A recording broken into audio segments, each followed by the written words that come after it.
बहुत स्वागत है आपका आपके प्रोग्राम कहानी गुरसिक्की में। मैं हूं सौरभ, आपके साथ हमारे मेहमान प्रोफेसर चंद्रचूड़ सिंह जी, विजय त्रिवेदी जी और समीर चौगांवकर जी।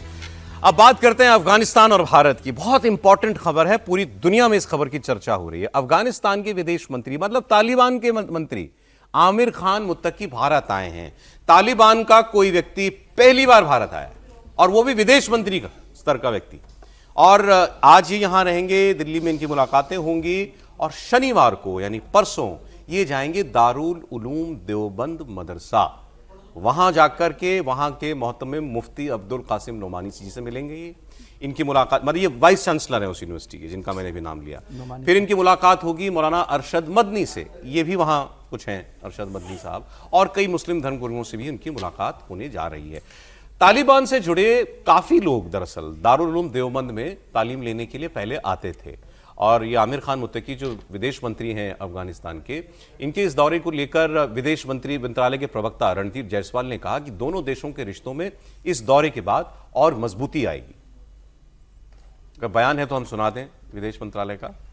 अच्छा, खैर है नहीं। तो ये इसमें दो हिस्से हैं हमारे पास बात करने के लिए। ये इनका अफगानिस्तान आना ये कितना महत्वपूर्ण है। देखें, ये इससे पहले चाइना में जाकर के पाकिस्तान, चाइना और अफगानिस्तान, इन तीन विदेश मंत्रियों की मुलाकात पहले हो चुकी है कुछ हफ्तों पहले। तो पाकिस्तान से इनके संबंध बहुत खराब हैं, ये खुद पाकिस्तान कहता है। पाकिस्तान अफगानिस्तान में एयर स्ट्राइक भी करता है, वो कहता है वहां से टीटीपी के आतंकवादी हमारे यहाँ आते हैं, बलूचों ने वहां पर कैंप लगा रखे हैं, और तालिबान की सरकार उसमें कुछ कहती नहीं। और तालिबान की सरकार को ऑफिशियल स्टैंड ये है कि पाकिस्तान हमारे इंटरनल मैटर्स में दखल अंदाजी कर रहा है और हम ये करने नहीं देंगे। तो वो तो बिल्कुल दुश्मनी सी उनकी हो चुकी है। इस बीच में ये भारत आ रहे हैं, तो इसमें चाइना और भारत जो अफगानिस्तान में अपना अपना हिस्सा लेना चाहते हैं, एक स्टेक लेना चाहते हैं, वो राइवलरी भी है। पाकिस्तान का एक ट्रेडिशनल इन्फ्लुएंस जो अफगानिस्तान में रहा है वो तालिबान के आने के बाद बहुत कम हो गया है। भारत उससे बहुत खुश है और भारत अपना इन्फ्लुएंस वहां पर बढ़ाना चाहेगा। लेकिन हमारा हाथ जो भी इन्फ्लुएंस अफगानिस्तान में रहा वो पॉजिटिव रहा। हमने वहां पर इंफ्रास्ट्रक्चर दिया, हमने वहाँ मेडिसिन दी जब ज़रूरत पड़ी उनको, अभी भी जाती हैं, खाने पीने का सामान वहाँ पर जाता है। अफगान लोग भारत से प्यार करते हैं, तो हमारा उनका रिश्ता बिल्कुल अलग है। लेकिन ये लड़ाई मोटे तौर पर इन तीन देशों के बीच में हो रही है कि अफगानिस्तान में किसकी ज़्यादा सुनी जाए, वो भारत है, पाकिस्तान है या चीन है। और दूसरा इनका फिर देवबंद जाना। तो पहले सर ये इनके दौरे की बात कर लें, कितना महत्वपूर्ण है हमारे लिए?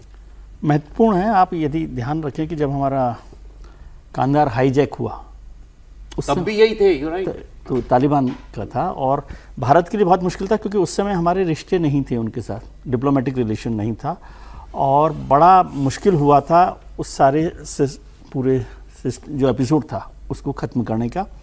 लेकिन उस समय जो लोग, दुनिया के लोग समझ रहे थे कि तालिबान इसको अलग तरीके से लेगा, तालिबान की मदद से ही वो हुआ। नहीं, तालिबान की मदद से हाईजैक हुआ या नहीं, लोग छूटे, क्योंकि जसवंत सिंह जी, ये हमारे NSA साहब जो हैं, डोभाल साहब, वो विवेक काटजू, वो सब लोग वहाँ पर डील कर रहे थे, और तालिबान के बिना वो हो नहीं सकता था। जबकि दुनिया भर के लोगों ने उस पर एक तरह से अपने हाथ छोड़ दिए थे। पाकिस्तान ने अपने आप को विड्रॉ कर लिया था, और दूसरे देश से उन्होंने विड्रॉ कर लिया था, और बहुत मुश्किल हो गया था। अमेरिका ने उस समय, मुझे याद आता कि अमेरिका ने मना कर दिया था भारत को कि इस मामले में हम वो इंटरफियर नहीं करेंगे, कुछ नहीं कर सकते। इवन तालिबान से बात करने से भी उन्होंने इनकार कर दिया था। लेकिन वो बातचीत हुई, और तालिबान को सब लोग एक आतंकवादी संगठन के तौर पे देखते रहे। बहुत समय तक ये हुआ कि जब अमेरिका ने वहाँ से वापसी की, और तालिबान से पहले भारत ने अफगानिस्तान को रीडेवलप करने में, रिकन्स्ट्रक्ट करने में बड़ी भूमिका निभाई है। अफगानिस्तान की जो संसद है, वहाँ की सड़कें हैं, वहाँ पे जो इमारतें हैं, वो मोटे तौर पे भारत से बनी हुई है। और अफगान का और भारत का रिलेशनशिप बहुत पुराना है, मतलब हजारों साल पुराना है। हमारी जो दिक्कत है वो यही, अफगानिस्तान से तो हमें भी प्रेम है, हम चाहते भी हमारे संबंध हो, लेकिन है वहाँ इस वक्त तालिबान, और तालिबान को दुनिया आतंकवादी मानती है। लेकिन क्या करना पड़ता है आपको कि डिप्लोमेटिक रिलेशंस में जो सरकार होगी, आप भी तो कहते हैं कि हम यहाँ पर किसी के हमारे मामले में कोई दखल ना दे, तो अफगानिस्तान में सरकार है तालिबान की, तो आपको उसी के साथ डील करना पड़ेगा। तो वो एक मुद्दा है जिस पर आप भारत को करना पड़ रहा, मजबूरी का है या कुछ का है। लेकिन इसका एक जो लोकल डोमेस्टिक जो हिस्सा है वो मुझे थोड़ा सा हैरानी करने वाला है कि वो विदेश मंत्री वहाँ देवबंद जा रहे हैं।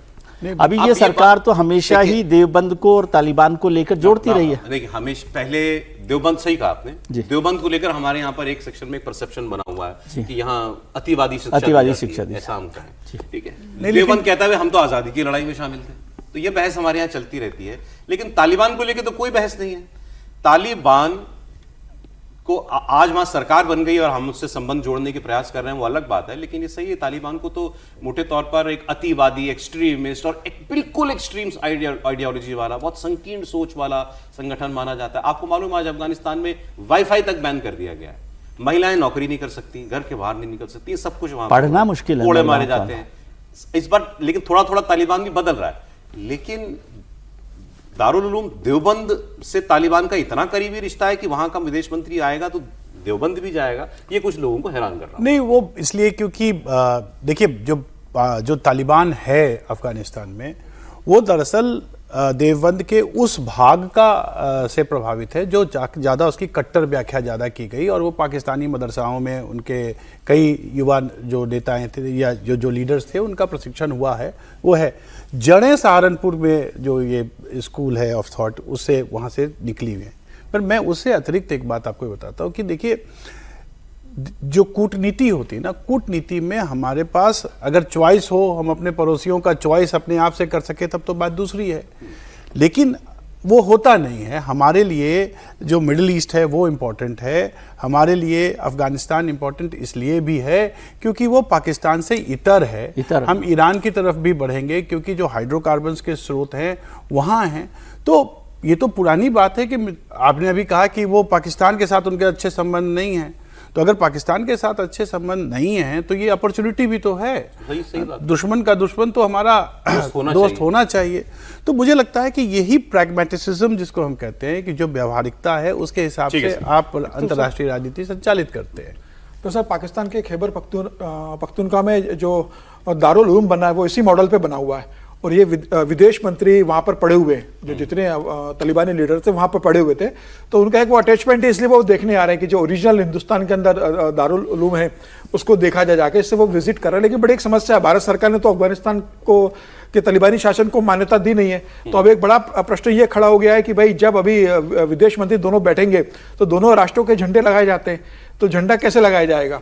तो ये एक बड़ा संकट भी उनके सामने। लेकिन शुरुआत कहां से हुई थी? हम कब मिले थे उनसे पहली बार, आपको याद है ना? उसी कतर में दोहा में जाके मिले थे, हमारे विदेश मंत्रालय के लोग जाके। तो अब जब करना ही है तो फिर क्या आंखें चुरा के मिलना? डिप्लोमेसी की अब चॉइस नहीं है ना, डिप्लोमेसी में हम तय नहीं कर सकते जो देश की सरकार। पाकिस्तान को क्यों बहुत चुभ रहा होगा इस व्यक्ति का भारत आना, उसकी वजह ज्यादा मुश्किल, वो ज्यादा हमारे लिए अच्छा है। 3 महीने में यानी जुलाई से सितंबर तक 901 लोगों की मौत हुई है आतंकवादी हमलों में, या टीटीपी बलोच जो संगठन है और सेना की उनकी पुलिस के साथ मुठभेड़ों में। सबसे ज्यादा अशांत केपीके रहा है, खैबर पख्तूनख्वा। वही झगड़ा है। तालिबान कहते हैं ये तो हम और ये तो एक ही लोग हैं, मतलब अफगानिस्तान के पश्तून और वो। वहां पर 221 घटनाएं हुई, 638 लोग मारे गए। 3 महीने में 638 लोग मारे जा रहे हैं। बलूचिस्तान में 85 घटनाएं हुई 3 महीने में, 230 लोग मारे गए। सिंध में भी 16 घटनाएं हुई और 21 लोग मारे गए। ये सब जिनको पाकिस्तान टेरर एक्टिविटीज कहता है, मैं उसकी बात कर रहा हूं। और इससे 3 महीना पहले और चले जाइए, अप्रैल से जून में तो 616 लोगों की मौत हुई थी। इस लिहाज से देखें, पिछले 6 महीने में 1500 लोगों की जान जा चुकी है मुठभेड़ों में, हमलों में। तो ये तो पाकिस्तान का हाल है इस वक्त, और इस बीच में इनका यहां आना, तो ये तो बहुत मिर्ची की तरह लगेगा पाकिस्तान को। 250 साल जिस देश ने आप पे राज किया, वहां का प्रधानमंत्री पूरा बोइंग जेट भर के 100 लोगों का प्रतिनिधिमंडल लेकर, 100 लोगों का डेलीगेशन, 100 लोग का डेलीगेशन लेके आ रहे हो, ले आए। वो जहाज में बैठ के आते हैं और जहाज में बैठ करके उनका प्रधानमंत्री जाता है कॉकपिट के अंदर, फिर वहां से फोन पर जो पीए सिस्टम पर अनाउंसमेंट होती है उसमें अनाउंसमेंट करते हैं कि हम सारे लोग जो हैं मिलकर मुंबई जाने वाले हैं। और कीर स्टारमर ने यह भी कहा कि मैं जब वापस इस फ्लाइट में बैठूं तो मैं आप सबसे यह जानना चाहता हूं कि आपने क्या क्या कॉन्ट्रैक्ट किए भारत में जाकर के। वो भारत के साथ फ्री ट्रेड एग्रीमेंट को एक नए स्तर पर ले जाना चाहते हैं, और यूके दुनिया की एक शक्ति है, इसमें इससे कोई इनकार नहीं कर सकता। आप वो वीडियो देखिए जरा जो खुद उन्होंने बनाया, यूके के प्रधानमंत्री ने, और उसको जारी किया।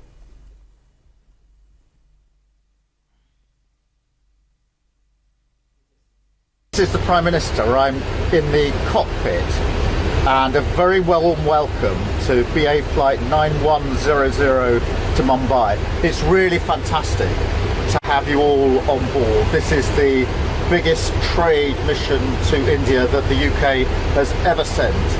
So I'm much looking forward to working with you as we explore all of the opportunities and take full advantage of the opportunities in our new free trade agreement. So safe flight everybody, enjoy the flight, and I'll give you further information once I've taken off.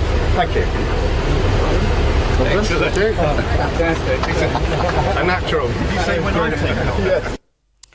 तो आप देखिए ये UK के प्रधानमंत्री हैं, France से हमने कल बात की थी, आपका पक्का दोस्त है, यूरोपियन यूनियन के साथ आप फ्री ट्रेड एग्रीमेंट पर बात कर रहे हैं, यानी पूरा यूरोप आपके साथ है इस वक्त, कनाडा से आपके संबंध ठीक होने शुरू हो चुके हैं। तो वेस्ट के साथ भारत की एंगेजमेंट कितनी पॉजिटिव है ये तो उस वीडियो में खुद कीर स्टारमर ने बता दिया। निश्चित रूप से, और उन्होंने बहुत मतलब शुरुआत ही बहुत बेहतर करी। कल रानी मुखर्जी के साथ उन्होंने पिक्चर भी देखी मुंबई हाँ, में। वो फिल्म सिटी गए, हाँ फिल्म वहाँ पर गए, स्टूडियो तो मुझे लगा स्टूडियो ही गए। हाँ पृथ्वी आर के स्टूडियो भी गए थे।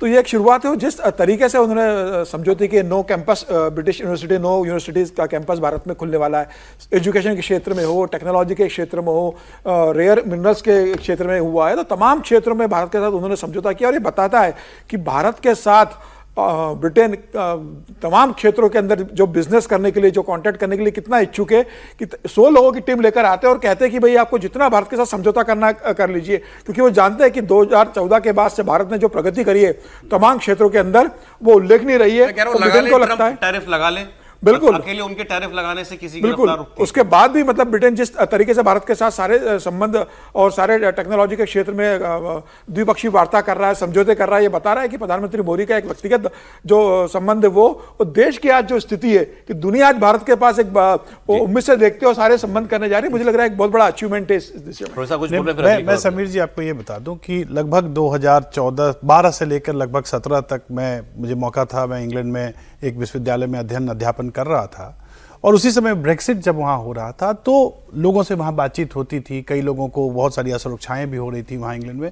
तो ये एक बिल्कुल उसी समय जो एक माहौल वहाँ बन रहा था वो ये था कि ठीक है, हम ब्रेक्सिट से हमें कोई फर्क नहीं पड़ेगा क्योंकि हमारे पास और भी राज्य हैं, और जिन राज्यों को बहुत ऊपर की सूची में रखा जाता था वो भारत है। आप अगर इंग्लैंड में देखेंगे तो जिस प्रकार से भारतीयों की जब ये यूरोपियन यूनियन से अलग हुए तो भी इनको भारत ही दिखता, बिल्कुल दिख रहा था। ये दुर्भाग्यपूर्ण रहा कि बहुत समय लगा, उसमें बीच में कोविड का आना भी एक कारण रहा होगा जिससे हमारे वो फ्री ट्रेड नहीं हो पाया। नहीं तो आज जो भारत शायद मुझे लगता है संभवतः इंग्लैंड के लिए जो सबसे ज्यादा प्रायोरिटी वाले राज्य होगा उसमें से एक पार्टनर्स। बिल्कुल बिल्कुल। एक फोटो स्टारमर ने डाली कि जो प्लेन से जब उतरे हैं तो वो 100 लोगों का जो डेलीगेशन है ना, उसमें आगे वो खड़े हुए हैं स्टारमर, और वो सारे के साथ ये फोटो भी उन्होंने डाली है।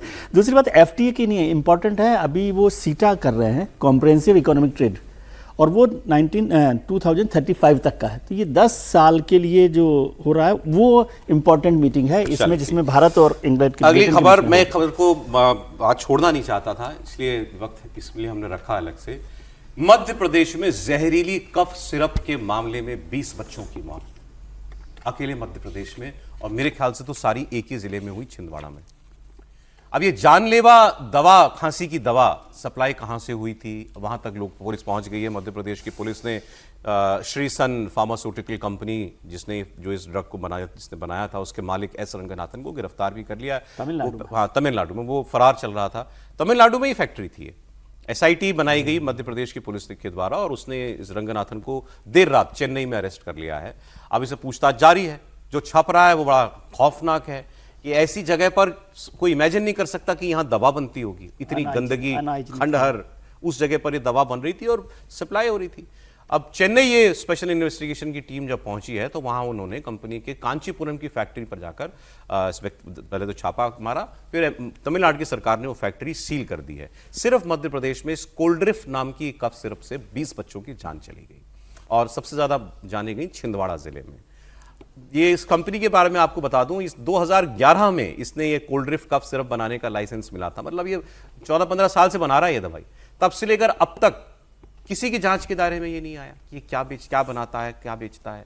छोटी सी बिल्डिंग में कंपनी चलती थी, यहां पर ना कोई इंफ्रास्ट्रक्चर, ना नियमों का कोई पालन, ना साफ सफाई। हैरानी की बात यह है कि जहां मध्य प्रदेश के बच्चों की मौतें हो रही थी वहां इस सिरप का सैंपल पोस्टल सिस्टम से भोपाल भेजा गया। अब ये वो जानकारी जो मैं आपको देना चाहता था, सुनिए। और आप, मैं तो सर पीट रहा था अपना। 29 सितंबर तक 10 बच्चों की जान जा चुकी थी छिंदवाड़ा में। 10 बच्चे 29 सितंबर तक खत्म हो चुके थे। ये जहरीली खांसी की दवा पे, खांसी की दवा है, कोई ऐसा ही उनको बीमारी नहीं थी, नॉर्मल खांसी की दवा दी माँ बाप ने और बच्चे मर गए। 29 सितंबर तक की जानकारियां सबके पास थी कि बच्चों की जान जा रही है और कफ सिरप में कुछ गड़बड़ हो सकती है। लेकिन आप जानते हैं मध्य प्रदेश के ड्रग विभाग ने वो इस कफ सिरप का सैंपल उनको छिंदवाड़ा से भोपाल भेजना था, क्योंकि टेस्टिंग लैब वहां पे थी। 300 किलोमीटर का डिस्टेंस है, एक दिन में आदमी सुबह चलेगा तो शाम को पहुंच जाएगा। इन्होंने उसको बाय पोस्ट भेजा सैंपल को, जब तक 10 बच्चे मर चुके थे। ये एनडीटीवी की रिपोर्ट में, क्योंकि सोर्स बता रहा हूं मैं, जहां से बता रहा हूं आपको। 3 दिन तक नहीं पहुंचा वो सैंपल छिंदवाड़ा से राजधानी भोपाल। जहरीला सैंपल पहुंचने में 3 दिन लगा दिए। इस बात की कोई माफी हो सकती है? 3 दिन तक वो जहरीली दवा चल रही थी लोगों के बीच में, उसके बाद और बच्चे मरे। वो ऐसे भेजा जिसमें कोई, अरे कुरियर भी करते हैं तो पता कर सकते हो आपका, हमने जो भेजा वो पहुंचा कि नहीं पहुंचा। ये नॉर्मल पोस्ट से भेजा 3 दिन तक। और तमिलनाडु में क्या हो रहा था? तमिलनाडु में खबर पहुंच चुकी थी कि ये कफ सिरप से लोगों की मौत, बच्चों की जान जा रही है और ये तमिलनाडु में फैक्ट्री है। 2 दिन के अंदर सैंपल भी मिल गया, सैंपल भेजा भी गया, उसकी टेस्टिंग भी हो गई, रिपोर्ट भी आ गई और फैक्ट्री सील भी हो गई, बंद बैन हो गई दवाई। 48 घंटे में सब कुछ कर लिया तमिलनाडु ने। मध्य प्रदेश 3 दिन तक सैंपल ही नहीं भेज पाया। आगे सुनिए आप, 3 दिन तक तो सैंपल नहीं गया। फिर उसके पहले ही रिपोर्ट नहीं आई सैंपल की। 1 अक्टूबर और 3 अक्टूबर को मध्य प्रदेश के हेल्थ मिनिस्टर ने यह दावा कर दिया कि सिरप ठीक है। उप मुख्यमंत्री भी है राजेंद्र शुक्ला। रिपोर्ट आने से पहले आप कैसे कह सकते हो कि कब सिरप ठीक था? नहीं, तब तक वो फिर और बिकता रहा। आगे सुनिए, ये मैंने आपको तमिलनाडु की बात तो बताई, 300 किलोमीटर दूर वो, ये नहीं हुआ कि अपने गाड़ी से भेज दें, कुछ भेज दें। सर इसके बाद जो है और शर्मनाक बात, जब ड्रग बैन हुई पहली बार मध्य प्रदेश में, तो केवल छिंदवाड़ा में बैन हुई। तो मैं समझ नहीं पा रहा इस बात को। केवल उस जिले में ही बैन की जहां मौत हो रही थी। अरे तो दवाई तो हर जगह बिक रही होगी ना, वो बाद में जाकर के उसको जो है बैन किया गया है। और इस सब के बारे में जब पूछा गया वहां पर अधिकारी से कि भाई साहब आपने ये क्यों भेजा, ये सैंपल भेजने में इतनी देर क्यों हुई, तो उन्होंने कहा ये सिस्टम ही है सर, ये इसका हम डाक से ही भेजते हैं। नहीं, असक्षमता। अजय वर्मा ने एक बहुत अच्छी स्टोरी करी आज दैनिक भास्कर में। उन्होंने लिखा है कि 40,000 साल में सैंपल चेक होना चाहिए मध्य प्रदेश के अंदर दवाओं के, और सिर्फ 10% से 15% की चेकिंग होती है। 20,000 मेडिकल स्टोर है जिसके ऊपर सिर्फ 69 ड्रग कंट्रोलर है जिनको पूरे 20,000 मेडिकल स्टोर को कंट्रोल करना है। तो ये तो वहां के स्वास्थ्य विभाग का व्यवस्था और उप मुख्यमंत्री के पास है। 20,000 क्या? 20,000 मेडिकल स्टोर है जिनको कंट्रोल करने के लिए सिर्फ 69 ड्रग कंट्रोलर है ना। एक बात ये बताइए आपने, मध्य प्रदेश में कुल जमा 3 लैब है मेरे ख्याल से। हाँ, 3 लैब हैं और वो 3 लैब की टोटल कैपेसिटी जो रिपोर्ट बता रही है साल के 6,000 तक पहुंचती है। बिल्कुल, साल में केवल 6,000 सैंपल, 5,000 सैंपल की जांच पेंडिंग है उसमें। ये हालत है वहां पर। और उप मुख्यमंत्री के पास, हेल्थ मंत्रालय राजेंद्र शुक्ला के पास। अरे फिर ये भी जानकारी आ रही है कि ये जो कोल्ड सिरप था, कफ सिरप था, इसकी 660 बोतलें 660 ये छिंदवाड़ा पहुंची थी। आज तक 19 ऐसी बोतलें हैं जो मिसिंग है, मालूम ही नहीं वो कहां है दवा। किसी घर में पड़ी होगी, कोई माँ बाप अनजान, भगवान न करे, वो दवा पिला देगा अपने बच्चे को। हम सिस्टम के सहारे हैं, सिस्टम तो हमने बनाया ना, और हमने उस सिस्टम को जो है पत्थर की लकीर मान लिया। नहीं साहब, डाक से ही भेजेंगे सैंपल। अरे 3 दिन लगा दिए सैंपल। इस चीज की इमरजेंसी, समीर जी, है?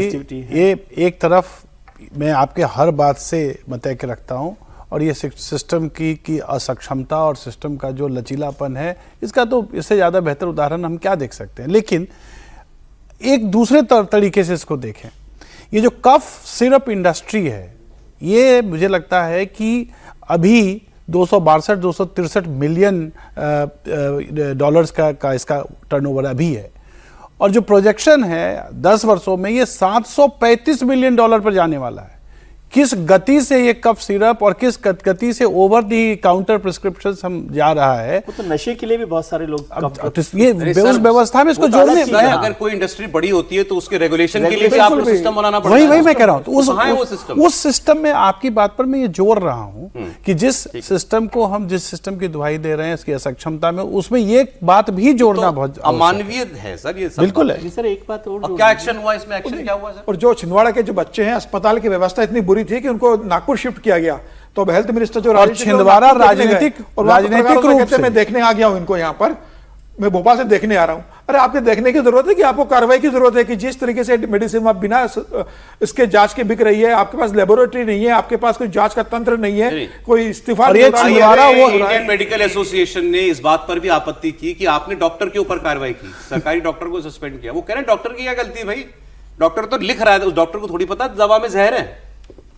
आप जिसकी जिम्मेदारी थी उसकी जांच करना, मैन्युफैक्चरर क्या का हुआ? जो है उस पर ये छिंदवाड़ा वही है ना जो राजनीतिक रूप से कमलनाथ का मध्य प्रदेश का यूरोप कहा जाता है, क्या कहते हैं इसको? आज ये सर पॉलिटिक्स की नहीं, बात पॉलिटिक्स ये की बात नहीं है। ये तो गंभीर सरकार मसला है, गंभीर मसला और है। बता मैं कह रहा रहा हूं हूं, अगर इसमें आपके एक यहाँ लाइन- एक अस्पताल नाम नहीं और है, भी- लेबोरेटरीज नहीं है, तो फिर ये क्या चीज था छिंदवाड़ा? सर मैं कह रहा हूँ कि माननीय मुख्यमंत्री जी को भी याद कर लीजिए, उनकी सेंसिटिविटी बहुत, युवा मुख्यमंत्री हैं मोहन जी, डॉक्टर मोहन यादव, उनसे कल पूछा गया कि ये इस पर क्या एक्शन हो रहा है। एक तो वो पहले दिल्ली आए हुए थे जब ये सारा हो रहा था, वो अपनी राजनीति के लिए जो भी जरूरत होगी वो काम कर होंगे, खैर वो अलग है। लेकिन उनसे एक पत्रकार ने पूछा कि सर इस पर क्या रिएक्शन है, तो उनका ये तो कल हो गई ना बात, अब खत्म हो गई, अब आज की बात कीजिए। ये सेंसिटिविटी है आपके मुख्यमंत्री की, तो पूरा सिस्टम में तो वो उप मुख्यमंत्री जी का जिक्र कर ही दिया समीर जी इस ने वहाँ दुनिया पर। में इससे बड़ा दुख नहीं है कि किसी का बच्चा चला जाए, और यहाँ तो 20 बच्चे खत्म हो गए। और अभी एक और रिपोर्ट आई है सर, मैं critical है इसको सर, थोड़ा सा मैं बता आपको दूं आपको, critical है, आज कार्यक्रम ये बात- खत्म कर रहे हैं, एक लाइन जोड़ दूं कि अभी एक आरटीआई की रिपोर्ट आई है कि दिल्ली के जो अस्पताल हैं उसमें 29% वेंटिलेटर काम कर रहे हैं। इस पर भी कुछ करवा लीजिए, फिर किसी दिन कुछ होगा। इस पर भी बात करेंगे सर, लेकिन आज समय इतना ही था। प्रोफेसर साहब, विजय जी, समीर जी, बहुत धन्यवाद आपका।